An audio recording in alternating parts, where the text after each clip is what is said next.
ദൈവം പറയുന്നു, ഞാൻ പ്രവർത്തിക്കും, ആർ തടുക്കും? ദൈവത്തിൻ്റെ മാറ്റമില്ലാത്ത വചനം ശ്രദ്ധിക്കുന്ന പ്രിയപ്പെട്ടവരെ, ദൈവം നിങ്ങൾക്ക് വേണ്ടി പ്രവർത്തിക്കുവാൻ തുടങ്ങിയാൽ ദൈവത്തെ തടുക്കുവാൻ ആർക്ക് കഴിയും?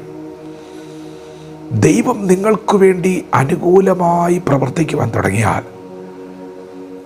ദൈവത്തിന് പ്രതികൂലമായി നിൽക്കുവാൻ ആർക്ക് കഴിയും? പ്രിയപ്പെട്ടവരെ, ദൈവം പ്രവർത്തിക്കാൻ പോവുകയാണ്. തൻ്റെ മക്കൾക്ക് വേണ്ടി ദൈവം പ്രവർത്തിക്കാൻ പോവുകയാണ്. തന്നെ കാത്തിരിക്കുന്നവർക്ക് വേണ്ടി, തന്നോട് നിലവിളിക്കുന്നവർക്ക് വേണ്ടി, തന്നിൽ വിശ്വസിക്കുന്നവർക്ക് വേണ്ടി ദൈവം പ്രവർത്തിക്കാൻ പോവുകയാണ്. അവൻ തൻ്റെ ആജ്ഞ ഭൂമിയിലേക്ക് അയക്കുന്നു. അത് അതിവേഗം ഓടുന്നു എന്നാണ് എഴുതിയിരിക്കുന്നത്. ദൈവം തൻ്റെ വചനം അയക്കാൻ തുടങ്ങിയാൽ ആർക്ക് തടുക്കാൻ കഴിയും? പാഴും ശൂന്യമായി തീർന്ന ഭൂമിയെ പുതുക്കി പണിയുവാൻ ദൈവം മനസ്സ് വെച്ചു. വെളിച്ചമുണ്ടാകട്ടെ എന്ന കൽപ്പന വരികയാണ്. പ്രിയപ്പെട്ടവരെ, ആ ദൈവപ്രവൃത്തിയെ തടുക്കാൻ ആർക്കും കഴിഞ്ഞില്ല, ഒരു ശക്തിക്കും കഴിഞ്ഞില്ല. പാഴും ശൂന്യമായി തീർന്ന ഭൂമിയിൽ വെളിച്ചമുണ്ടായി.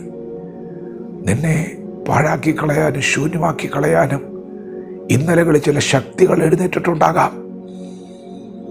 എന്നാൽ ഇന്ന് പകൽ ദൈവത്തോട് നിലവിളിക്കുന്ന, ദൈവത്തെ കാത്തിരിക്കുന്ന നിനക്ക് വേണ്ടി ദൈവം തൻ്റെ വചനം അയക്കാൻ പോവുകയാണ്. ദൈവത്തിൻ്റെ ശബ്ദം പുറപ്പെടാൻ പോവുകയാണ്. അതിവേഗം ഓടുന്ന വചനം നിങ്ങൾക്ക് വേണ്ടി ചലിക്കാൻ പോവുകയാണ്. ആർക്കു വേണ്ടിയാണ് ദൈവം അത് ചെയ്യുന്നത്? ദൈവം പ്രവർത്തിക്കും, നിശ്ചയമായി പ്രവർത്തിക്കും. പുരുഷന്റെ ഉരുക്കളിൽ ദൈവം പ്രസാദിക്കുന്നില്ല. ജയത്തിന് കുതിര വ്യർത്ഥമാണ്. സൈന്യബഹുത്വത്താൽ രാജാവ് ജയം പ്രാപിക്കുന്നില്ല. എന്നാൽ തന്നെ ഭയപ്പെടുകയും തൻ്റെ ദയയിൽ പ്രത്യാശ വയ്ക്കുകയും ചെയ്യുന്നവന് വേണ്ടി ദൈവം പ്രവർത്തിക്കാൻ പോവുകയാണ്. അവൻ നിന്റെ വാതിലിൻ്റെ ഓടാമ്പലുകളെ ഉറപ്പിച്ച് നിന്റെ മക്കളെ അനുഗ്രഹിക്കാൻ പോവുകയാണ്. മേത്തരമായ ഗോതമ്പ് കൊണ്ട് നിനക്ക് തൃപ്തി വരുത്തും.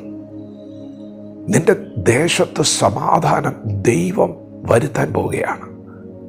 ദൈവം മുന്നിട്ടിറങ്ങിയാൽ ആർക്കും തടുക്കാൻ കഴിയില്ല. ദാവീദ് തൻ്റെ കഷ്ടത്തിൽ യഹോവയോട് നിലവിളിച്ചു.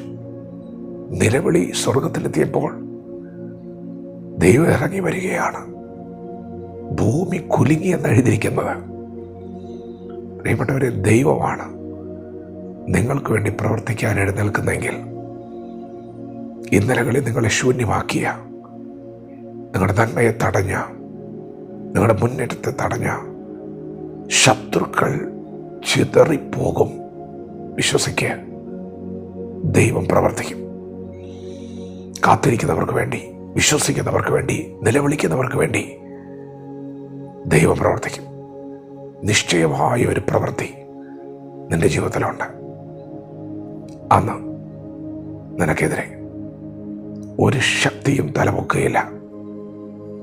നീ യഹോവയെ എനിക്ക് ചുറ്റും പരിചയം, എൻ്റെ മഹത്വവും എൻ്റെ തല ഉയർത്തുന്നവരുമാകുന്നുവെന്ന് ദാവീദ് പാടുമ്പോൾ അവൻ്റെ ചുറ്റും വൈരികൾ പെരുകിയിരിക്കുകയാണ്. എന്നാൽ ദൈവം തല ഉയർത്താൻ തുടങ്ങിയാൽ, ദൈവം പരിചയമായി വെളിപ്പെടാൻ തുടങ്ങിയാൽ, ദൈവം മഹത്വം വെളിപ്പെടാൻ തുടങ്ങിയാൽ, ഇന്ന് കണ്ട മിസ്രയീമിനെ കാണുകയില്ല, ഒരു ശക്തിയും കാണുകയില്ല. കുറഞ്ഞൊന്നും കഴിഞ്ഞിട്ട് ദുഷ്ടനില്ല. അവൻ്റെ ഇടം സൂക്ഷിച്ചു നോക്കും, നിനക്ക് കാണാൻ കഴിയില്ല. നീതിമാൻ പന പോലെ തഴയ്ക്കും. ദൈവം നിങ്ങൾക്ക് വേണ്ടി പ്രവർത്തിക്കും. ആർക്കും തടുക്കുവാൻ കഴിയുകയില്ല.